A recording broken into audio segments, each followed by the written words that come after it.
नमस्कार, आप देख रहे हैं आसपास न्यूज। मैं हूं आपके साथ करण मल्लाका। राजस्थान में विधानसभा चुनाव काफी नजदीक आ चुके हैं। विधानसभा चुनाव को लेकर नेताओं ने अब अपनी कमर कस ली है। विधानसभा चुनाव को लेकर आज हम पहुंचे हैं कांवड़ सरपंच व प्रदेश सरपंच संघ के प्रदेश उपाध्यक्ष मीना सैनी के साथ। मीना जी, विधानसभा चुनाव काफी नजदीक है, विधानसभा चुनाव को लेकर क्या कहेंगे? नमस्कार। विधानसभा चुनाव नज़दीक हैं, ये बिल्कुल सही है। 2 महीने का हमारा समय है और विधानसभा चुनाव में जो खंडेला विधानसभा से मैं भी दावेदारी कर रही हूँ, तो मेरा मानना है मैं काफ़ी उत्साहित हूँ और जनता के बीच में डोर टू डोर 2-3 महीने से जा भी रही हूँ। हाँ, और मुझे अच्छा लग रहा है और मैं चुनाव लड़ूंगी। राजनीति में आने का आपका मुख्य कारण क्या था? किस तरीके से आपकी राजनीति में शुरुआत हुई?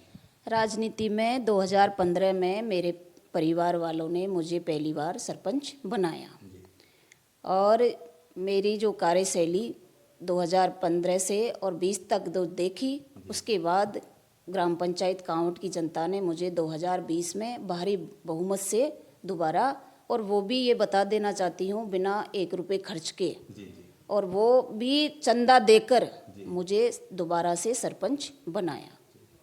सरपंच के साथ आप कौन सी पार्टी को सपोर्ट करते हैं राजनीति के तौर पर? राजनीतिक तौर पर मैं कांग्रेस पार्टी से हूँ और कांग्रेस पार्टी से ही बिलोंग करती हूँ। विधानसभा चुनाव को लेकर अब टिकट बंटवारा नजदीक होने के जा रहा है। टिकट को लेकर क्या आपने आवेदन किया है? जब प्रभारी महोदय आए थे, उनको मेरे राजनीतिक जो बायोडाटा थे वो नहीं पहुँचे कोई कारणवश, लेकिन जब सर्वे टीम आई थी 2-4, उनके माध्यम से मेरे राजनीतिक बायोडाटा और मैंने कांग्रेस में पहुँचाए हैं। विधानसभा चुनाव को लेकर प्रमुख मुद्दे क्या रहेंगे आपके?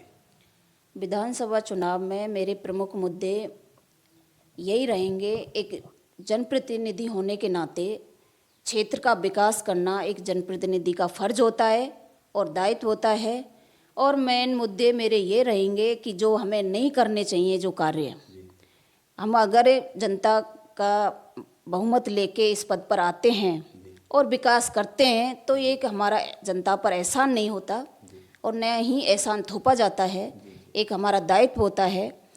और प्रमुख मुद्दे मेरे ये रहेंगे, जैसे मैंने देखा है, मेरा 9 साल का राजनीतिक छोटा सा एक्सपीरियंस रहा है कि कई ऐसे काम होते हैं जो नहीं चाहते हुए भी राजनेता करते हैं।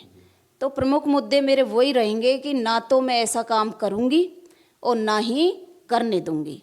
जैसा कि कई प्रशासनिक कर्मचारी राजनीतिक दबाववश अपनी ड्यूटी का निर्वाह करते हैं, उनमें ये रहता है कि हमारे अगर ऐसा काम किया, इस तरह से मतलब ओपन में आए तो हमारा ट्रांसफ़र करा दिया जाएगा।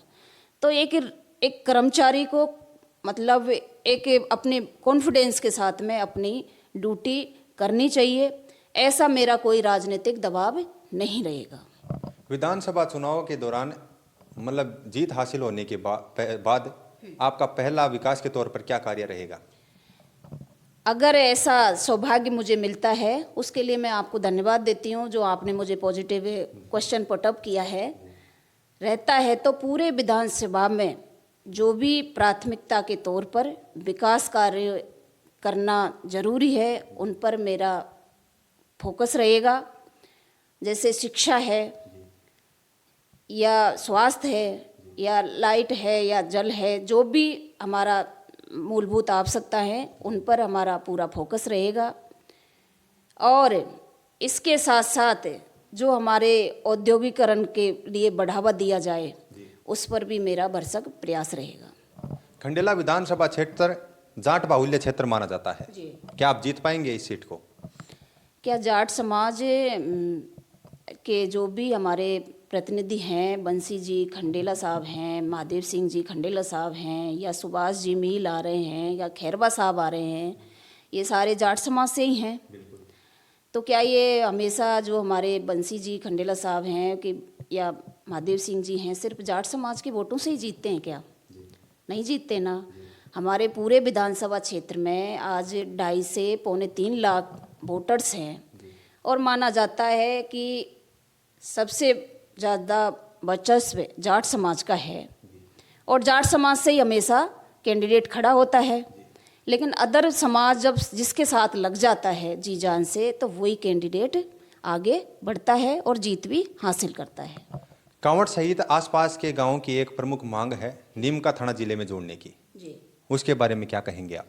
देखिए, उसके बारे में हमारी जो 10-15 ग्राम पंचायतें हैं उनको राजनीतिक द्वेषता बस और बाइकट किया गया और इसमें 10-15 ग्राम पंचायतों के लोगों को में जोश भी है और आक्रोश भी है कि हमें सौगात नए ज़िले में शामिल होने की, जो 10-15 किलोमीटर के दायरे में हमें जो ज़िला मिल रहा है उसमें पिछड़ाया गया, तो एक राजनीतिक द्वेषता के कारण।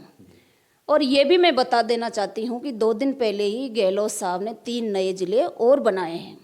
अगर हमारे माननीय विधायक साहब से उस समय अगर ये गलती हो भी गई, तो अगर इस गलती को सुधारते तो इसमें हम शामिल भी हो जाते। दूसरा, जैसे गहलोत साहब कहते ही हैं कि आप लोग मांगते मांगते थक जाओगे और मैं देता देता नहीं थकूंगा, तो हमारे माननीय विधायक साहब को गहलोत साहब से मांगना चाहिए कि हमारी रींगस को ही जिला बना देते तो कितना अच्छा रहता। क्योंकि आज वो स्टेट हाईवे पर हमारी रींगस है और कितना वहाँ डेवलपमेंट होता, कितनों लोगों को विकास के मौके होते और रोजगार मिलता। तो हमारे अगर विधायक साहब कहते तो मैं ये मानती हूँ कि 100% हमारा रींगस जिला बनता। और उस समय अगर 10-15 ग्राम पंचायतों को भूलवश विधायक साहब से त्रुटि हुई तो उस त्रुटि को अब सुधारा जाता। क्योंकि 2 दिन से हम देख रहे थे कि कई राजस्व गांवों को भी जिले में शामिल किया गया है। वो चाहते तो आज हमारी ग्राम पंचायत 15 हैं पिछड़ी हुई, उनको नीम का थाना में शामिल करते सहर्ष, तो जनता भी उससे खुश होती। खंडेला विधायक महादेव सिंह खंडेला के कार्यकाल को लेकर क्या कहेंगे आप? उनके कार्यकाल को जनता जानती है। आजकल जनता समझदार है और मैं तो क्या कहूँगी कि जो मैंने देखा है, भाई पिछला कार्यकाल भी देखा था बंसी जी का और अब जो कार्यकाल चल रहा है माननीय महादेव सिंह जी का, वो भी देखा है कि एक जहाँ ठान लिया उस क्षेत्र का तो विकास कर दिया और जहाँ हट धर्मिता अपना ली उस क्षेत्र का विकास इग्नोर कर दिया। तो ये तो जानते ही हैं हम प्रत्येक क्षेत्र में, जैसे कि यहाँ पर शिक्षा के क्षेत्र में पूरे खंडेला विधानसभा में जैसे महाविद्यालय एक नाम मात्र के हैं खंडेला विधानसभा में।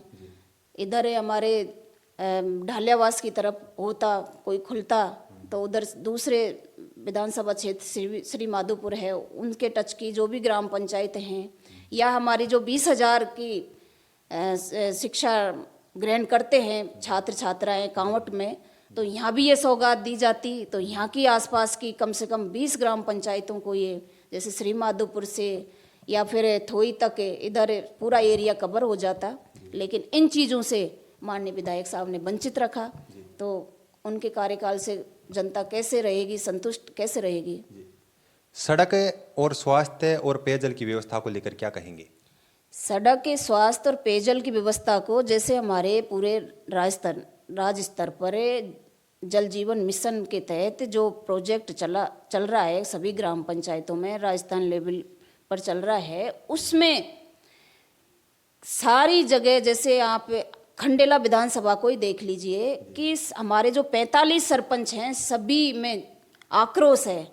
सारी जगह इन जो भी पेयजल के जो लाइनें डल रही हैं उनके माध्यम से सारी रोडों को तोड़ फोड़ कर दी गई और कहीं पाइपलाइन डाली गई, कहीं पाइपलाइन अधूरी छोड़ी गई। एक कचुआ वाली चाल से ये जो पेयजल की व्यवस्था का जो चल रहा है प्रोजेक्ट, ये कचुआ वाली चाल से चल रहा है और जनता में इसके प्रति आक्रोश भी है। आप कांवट को ही देख लीजिए, कांवट की चारों तरफ की रोडों को, अंदर की जो रोड हैं मोहल्ले कॉलोनियों वाली, उनको तोड़ के चले गए। कोई धनी दोरी नहीं है। हम कहते हैं अय्यन को, PWD PhD अय्यन को, और उनसे करवाते, परसों करवाते हैं, तो सारी इनकी जो भी व्यवस्था है वो एक कछुआ वाली चाल से चल रही है। पता नहीं कब इसमें सुधार होगा। हम भी जो रोड बनाना चाहते हैं, कई रोडें ऐसी हैं जो बनाना चाहते हैं, वो भी हम इस पेयजल की लाइन नहीं डलने के कारण हम नहीं बना पा रहे हैं। चिकित्सा क्षेत्र को लेकर क्या कहेंगे? चिकित्सा क्षेत्र में जैसे आज फिलहाल कांवट है, यहाँ CSC खुला हुआ है, लेकिन कांवट को पिछले विधायक महोदय द्वारा चिकित्सा स्वास्थ्य मंत्री होने के बावजूद उसी के मंच के माध्यम से घोषणा की गई कि यहाँ महिला चिकित्सक को ला दिया जाएगा, लेकिन 5 साल ऐसे ही निकल गए। ऐसे ही इस वर्तमान विधायक की आश्वासन देते देते ये कार्यकाल उनका भी निकल गया। आज कांवट ही क्या, कांवट के आसपास की जो ग्राम पंचायतें यहाँ सुविधाएं लेती हैं, 50% जो महिलाएं की आबादी है, उनके जो डिलीवरी छोटे छोटे डिलीवरी केसेज होते हैं, उनको आज हमें जयपुर, रींगस, नीम का थाना दूर दराज जाना पड़ता है। और आज तक उन्होंने एक महिला चिकित्सक को इस CSC में नहीं लगाया गया। इस कारण हमने उनको अवगत भी कराया कि फलाना चिकित्सक डॉक्टर यहाँ आना चाहता है, उसके बावजूद उन्होंने ये बात नहीं मानी। तो सारे ही क्षेत्र में आप खंडेला में देख लीजिए, खंडेला के हॉस्पिटल की यही स्थिति है। दूर दराज से जनता चारों तरफ से आती है, बड़ी बड़ी लंबी कतारें लगी रहती हैं। तो जैसे हमारी जो मीटिंग होती है, वो भी जैसे स्वास्थ्य विभाग की जो मीटिंग होनी चाहिए, वो भी टालम टोल होती रहती हैं। मेरे को तो यूँ लगता है कि इन 5 साल में शायद जो हमारी MRS की मीटिंग होनी चाहिए, शायद कांवट में 1 या 2 बार मुश्किल से हुई है। तो ये कांवट की क्या, सारे ही विधानसभा क्षेत्र की यही दुर्दशा है। MRS की कभी टाइम से मीटिंग नहीं होती, कभी विधायक जी नहीं आते, कभी SDM नहीं आते, कभी हमारे जो डिस्ट्रिक्ट लेवल के उच्च अधिकारी वो नहीं आते। तो सारी अस्त व्यवस्था फैली हुई है। तो इससे जनता जानती भी है, असंतुष्ट भी है। कांवट कस्बे को आपने सिंगापुर की तर्ज पर बनाने का एक वादा किया था जी, उसको लेकर क्या कहेंगे आप? सिंगापुर की तर्ज पर विकास होने का मतलब है कि एक औद्योगिकरण होना, यानी कि विकास होना।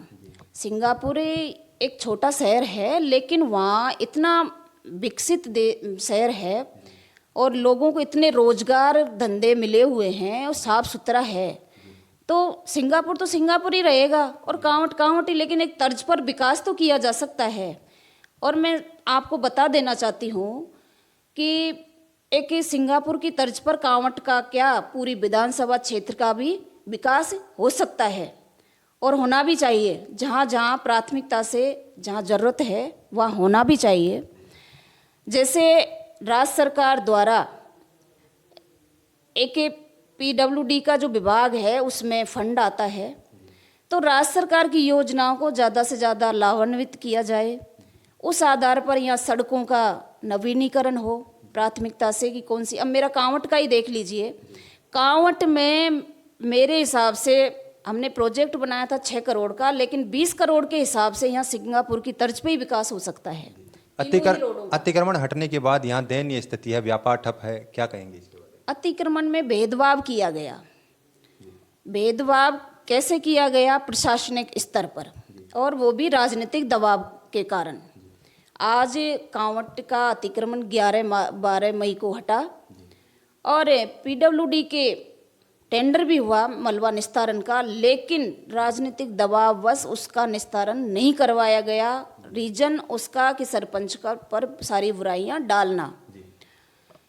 और यहाँ का जो व्यापार ठप 6 महीने से पड़ा है, दुकानदारों की जो दयनीय स्थिति हो रही है कि वो असमंजस की स्थिति में कि हम एक बार निशान हो जाए, एक चिन्हित मार्किंग हो जाए कि इतना हो गया, लेकिन राजनीतिक द्वेषतावश और प्रशासनिक स्तर पर भेदभाव किया गया और किसी का तो 30 पर तोड़ दिया, किसी का 42 तोड़ दिया और किसी का 50 तक भी तोड़ दिया गया।